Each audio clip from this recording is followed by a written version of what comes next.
Жүректен жүрекке хабарласып құттықтаңыздар. Дәл Қарағанды қаласында дәл қазір уақыт 17 сағат 26 минут. Бізге келіп түскен тағы да бір әсемі хатқа кезекте берсек, армысыздар жаңа ФМ радиосы кеш қалдарыңыз қалай? Баян ханым, Фариза ханым және Гүлжан ханым. Келе жатқан жаңа жылдарыңызбен шын жүректен құттықтаймын. Ұлы жылы тек қана жақсылығымен келсін. 1 қаңтар күні Мая тәтемнің туған күні 60 жасқа толады. Сол кісінің туған күнімен шын жүректен құттықтағым келеді.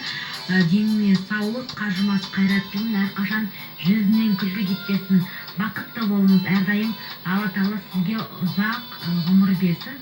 Павлодар қаласынан Мирастан деп өзінің әдемі хатын жолдаған екен. Енді сіздердің осы Мирас мырза сияқты белсенді болып өздеріңіздің жақындарыңызды қуантсаңыздар мархабат, біздің байланысымыз сіздер үшін қызметте.